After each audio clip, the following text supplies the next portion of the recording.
he gave me the opportunity to come to the members to ask to do exactly what we did. To start out, one of the members of District 26 came to me and asked me, could we do something to help the people from South Carolina?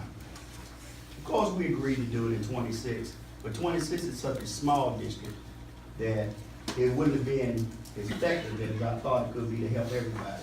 So I asked our president, Mr. Haley, could I come to the board and ask the board would they support it? And he agreed.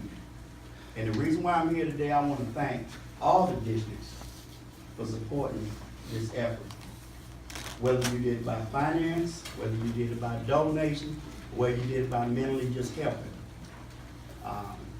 I'd like to thank the SEANC Club, because once I talked to Miss Minnie Brown, who couldn't be here today, SEANC Club got on board, and SEANC Club actually paid money. I know $1,000 up front, and I think it was actually working with another $500. But what shocked me the most is the Monday afternoon that we went out there to pick up the items, SEANC Club closed and got in contact with NCCU Central students, and they came out there and shopped, packed all the boxes, and loaded up the truck. We left there at about 10 o'clock that night. The following morning, 3 members from District 26, Mr. Murray, Mr. Thorpe, and Mr. Hester, we drove to the city office and picked up the supplies that were sent here.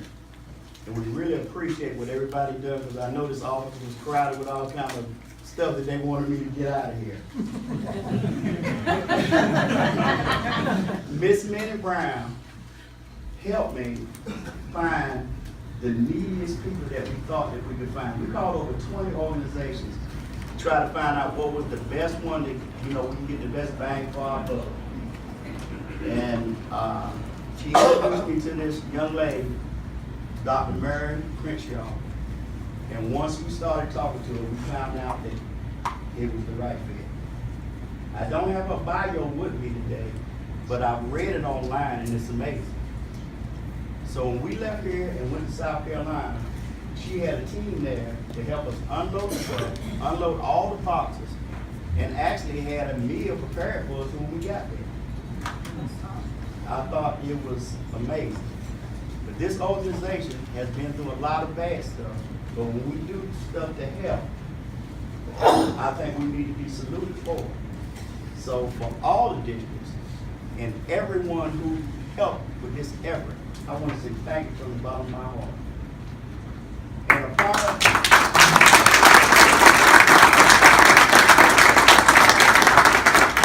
and when we was leaving, Ms. Crenshaw said, please give me your address because I would like to send y'all a thank you letter. And I said, well, we're having a Board of Governors meeting, and I really would like if you would come. And she said, I would like to do that. So ladies and gentlemen, I'd like to introduce Ms. Crenshaw. She is a very, very, very passive forward person in the community. First of all, I do want to say thank you. Thank you, Sam. Thank you, Ron. That's close enough. Thank all of you for what you did for my community. And when the flood first came to my little small community, and we're in a very rural area, so when all of the assistance was being spread through South Carolina, we were kind of left out. And being the advocate I am, I may look kind of meek, but I'm not that meek. I said to the churches, I said to the community, what are you going to do for Dunbar? It's called Dunbar. And didn't get a whole lot of help. And then something miraculous happened.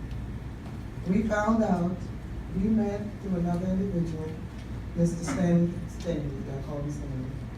And he told me about your organization, the State Employee Association of North Carolina. And he said, we want to help, but we want to help the neediest of the neediest. And I can assure you that Dunbar, population probably 1,000, we were completely almost wiped out. Families lost their homes, schools were closed, churches were closed.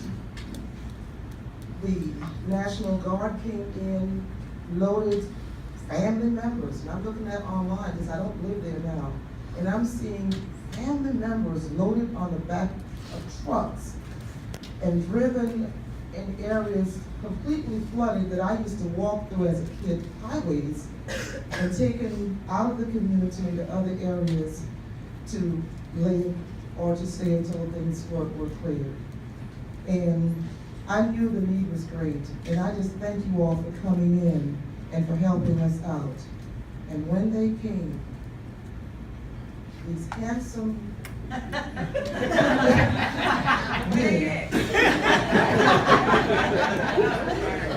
when they came, we were at our church, as we worked with our pastor, and we worked with some community organizations to be there to help us out. We were there. We didn't know exactly what they were bringing, but we just saw them as individuals that really wanted to help. So whatever they brought would have been wonderful, well received. So when the van and the truck got to the church, and we ran outside and we met them. We got our kids' kitchen. We serve hot meals for kids after school to cook a meal and have it ready for them, because we wanted to, really treat them real good, because they were doing a lot of stuff for us. And then, it was just, I think it was just two vehicles, right? And so I'm thinking, okay, well, we can handle this. It's not really a whole lot of stuff. We can handle it. But it was like, remember the story of the fish and feeding the 5,000 with all the, it really happened. And the stuff kept coming in and coming in and coming in.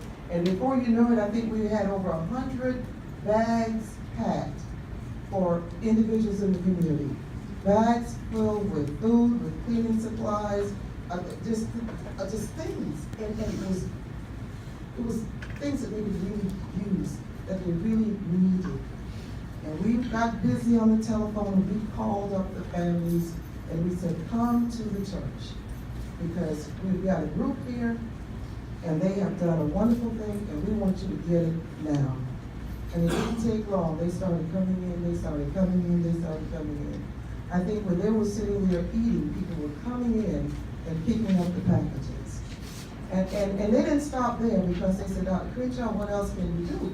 I said, well, people have to rebuild. And when you're 70 or 80 years old and you have lost your home and you have to rebuild and you're on a fixed income, what are you going to do?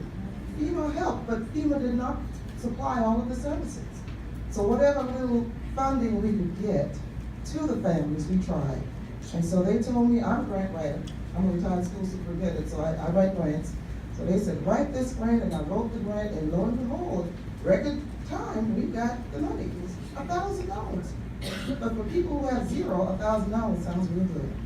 So what we did, I said, we had a list of people. Betty Lynn that lost her house, and if you Google Dunbar flood online and you see the lady in the boat that's being paddled away from her house, that's Betty. She lost everything. And then there was Jeffrey living. We got a lot of the same names but live in a small community. And Jeffrey lost everything as well. And then it was Connie Richard, a single mom, lives with her sister, everything gone. Faye Washington, another single mom, everything gone. Kirk Wins, 2 little elementary kids, and lost everything. Horace Canteen, 75 years old, diabetic, lost almost everything. And then Herbert B. Green, one of our little businesses in the area, lost everything. Ellen Washington, whose husband is deaf, and she has about 3 little kids in the elementary school, lost everything. And I could go on and on and on about the people that just lost everything. And how when we called these people the neediest of the neediest and said, we have a check for $100 to give to you, coming out of the grant that was written to the SEANC Club with the support of Mrs. Stanfield and the State Employee Association, they were excited. And they came in and they picked up the check and said, thank you. And they said, Dr. Crenshaw, when you go there today, you tell them that am I my brother's keeper? And a lot of people like to think that we don't help and we don't love the way we used to. But this organization showed us, my community, a whole lot of love. And for that, we are so appreciative. And I wanted you to see a face. And you had to project that, probably pop some pictures up, but you don't want to see all that. I know you got business to take care of. But go online and just Google it, and you see the faces of the people that want to tell you, thank you. Thank you for being so gracious. Thank you for being so kind and for being so loving. And I'll tell one story, and then I'm going to sit down. I actually lived in Edgefield, South Carolina. That's the home of the late great Senator Strong Thurman, where I served as a school superintendent for about 5 years. I am now retired. But in my retirement, I know I look too young to be retired. In my retirement, I have dedicated my life to working with rural communities, economic development, and working with young people. That's what I do. I just love doing it. And one of the things that really got my attention with this flood, and I tell people, when they say there's a disaster headed your way, take action and do what you need to do. Well, my mom lives in this community. She's just turned 80 years old. And I'm in Edgefield, and I got brothers and sisters all across the United States. And so, we're thinking, oh, well, mom's gonna be all right, we okay. And we kept, my husband at the door, kept listening and looking at the news, saying, Mary, we need to go get your mom. And so finally around 2 a.m. in the morning, we get up. I said, okay, we gotta go get her. We drive for 2 or 3 hours to get there. Had to take up roads all across South Carolina to get to Georgetown, all kinds of detours, but we got there just a minute at a time, showing how good God is. And we got to my mom, and she's 80 years old. So she says, I'm not leaving my house. We don't need to go. Mary, I'm going to be fine. Why don't you all just spend the night? Now, my husband is a very mild-mannered person. I'm like his wife. And he said, Mom and Mary, we're not staying. Get in the van, let's go. My mom then walks into her bedroom and pulls out her suitcase, which was already packed. We get her in the car, we go down a little dirt road, we got to live down a little dirt road. By the time we got to the little bridge area in our dirt road, and this is probably about 15, 20 minutes, the road is flooded. The car, the tires almost covered. I am terrified. My mom is saying, where did all this water come from? I was just out here today. This wasn't happening. What's going on? We drive down, get into the Dunbar Road, which is completely flooded. And the water, you would not believe, up to probably my knee in certain areas. It was just that devastating. And so I want to also say thank you, but I want to send a message. When they say it's dangerous and you need to evacuate, please evacuate. We learned a hard lesson. Got my mom to Edgefield with me.